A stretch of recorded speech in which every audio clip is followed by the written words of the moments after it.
वो जांच एजेंसी जो बीते कई सालों से चर्चा में रही, कई आरोप झेले और तमाम तरह के आरोप प्रत्यारोप और तमाम कार्रवाइयां की। ईडी, जी हाँ, ईडी यानी प्रवर्तन निदेशालय बीते कई सालों से लगातार चर्चा में रही, क्योंकि पिछले कुछ सालों में इतने छापे, इतने कार्रवाई की गई जितनी पहले कभी नहीं हुई थी। इन कार्रवाइयों से उसने अपना खुद का ही रिकॉर्ड तोड़ दिया। इसके बाद विवाद डायरेक्टर के एक्सटेंशन को लेकर भी हुआ।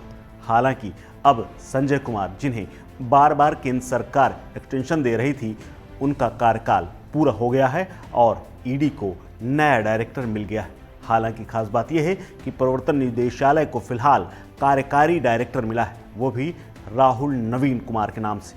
जी हाँ, राहुल बिहार के रहने वाले हैं और 1993 बैच के IRS अधिकारी हैं। ईडी के नए निदेशक की नियुक्ति राहुल नवीन अब इस पद को सुशोभित करेंगे। सबसे सीनियर अधिकारियों में उनका नाम है और IRS अधिकारी राहुल नवीन 1993 बैच के इनकम टैक्स कैडर से हैं। इसके साथ ही वो मौजूदा दौर में स्पेशल डायरेक्टर मुख्यालय के साथ साथ ईडी के चीफ सतर्कता अधिकारी के पद पर भी काम कर रहे हैं। राहुल नवीन को ईडी निदेशक की जिम्मेदारी अब सौंपी गई।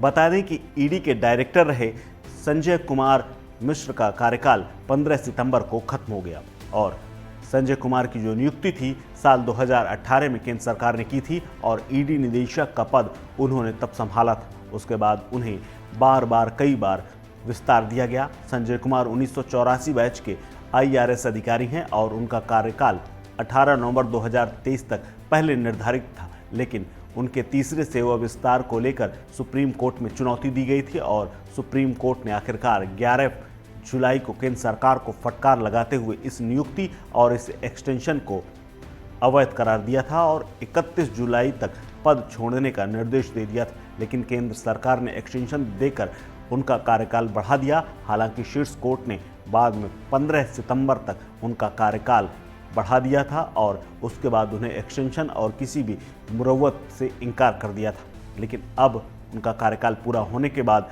राहुल नवीन को नियुक्त कर दिया गया है। फिलहाल वो कार्यकारी अधिकारी के तौर पर काम करेंगे। राहुल नवीन मूल रूप से बिहार के रहने वाले हैं। वो अपने कुशल और शांत व्यवहार के लिए जाने जाते हैं।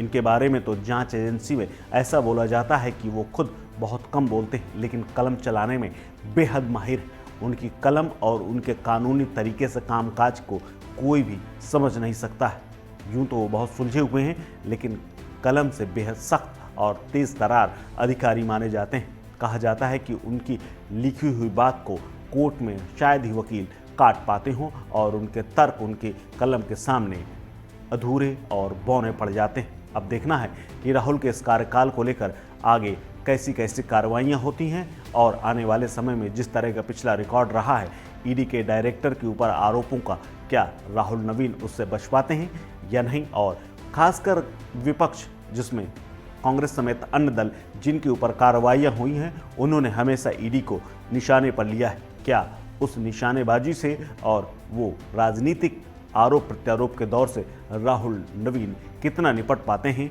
यह आने वाले भविष्य में पता चलेगा। इस खबर में फिलहाल इतना ही। अपडेट्स के लिए बने रहिए वन इंडिया हिंदी के साथ। नमस्कार।